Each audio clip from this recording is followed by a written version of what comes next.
Hello, good evening. So today, well, not today, but in this video, what I'm going to talk about is I'm going to talk about a couple of exponential rules and how they're going to play a role in our exponential equations. So for example, this rule tells us how we handle a negative exponent.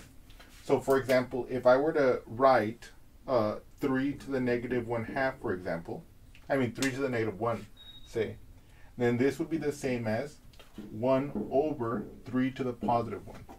Okay? And vice versa. If I were to write 1 over 16, okay?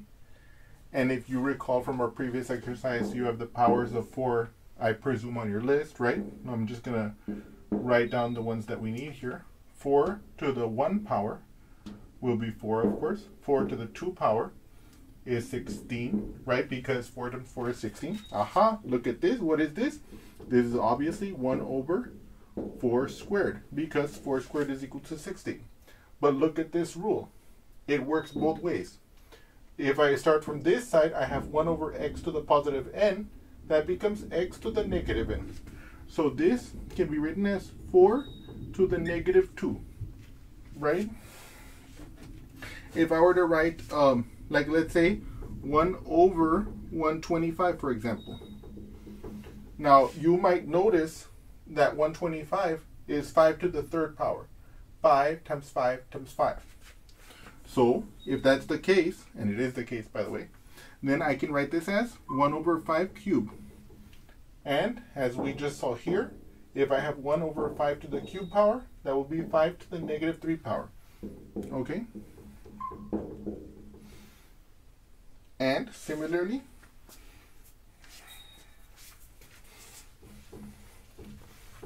if I have, like let's say, 7 to the negative 2, what is that? That's going to be 1 over 7 to the positive 2. Okay? Now, by the way, I also want to highlight something important here.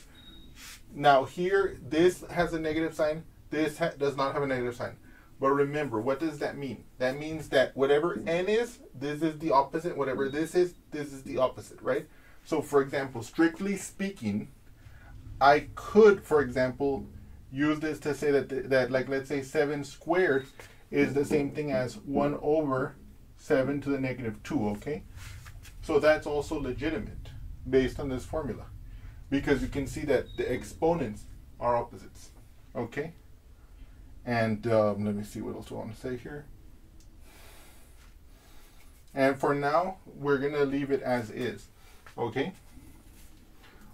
Let me not erase this yet, okay? So now I want to go on to this one here, okay?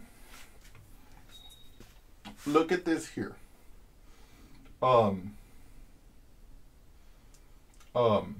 Okay, so basically what this exponential rule tells us is that if I raise x to the 1 over nth power, then that's the same thing as taking the nth root of x, okay?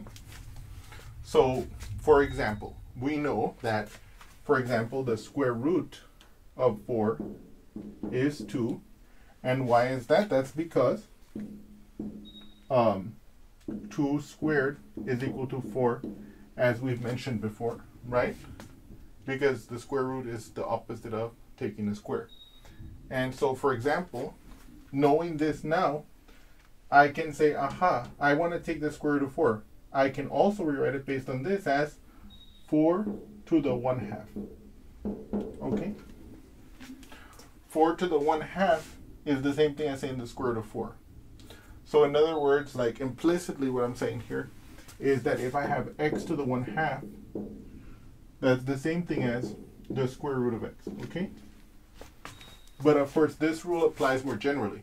Now, if you guys remember from your power table that you guys were supposed to have made, you will know for your powers of 2, for example, the following bit of the table. Let me see here. 1, 2, 3, 4, and you'll see 16, 8, 4, and 2.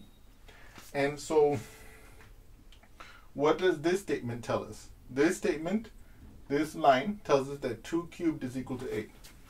So if 2 cubed equals 8, then following this logic here, right, that is the same thing as saying that the cube root of 8 is equal to 2.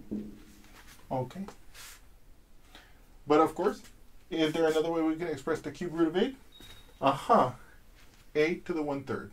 Because here we're taking the third root, okay, the cube root. Right? So in other words, 8 to the 1/3 is equal to 2. Okay? And let me see here. And of course, you can see the same kind of thing happening here. For example, we could take this line. We can see that this line here says that 2 to the 4th power is equal to 16. Okay? And so therefore, we could see that, let's do that here. 2 to the 4 is equal to 16. What is the implication there? The implication is that the 4th root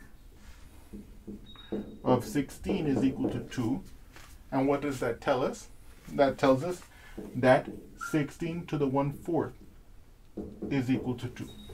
Okay, wait, let me rewrite that a little bit here.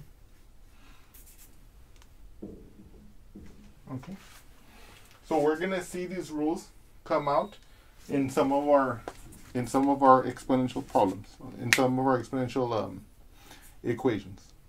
I hope you've enjoyed these examples and enjoyed this discussion, and I'll see you again soon. Thank you.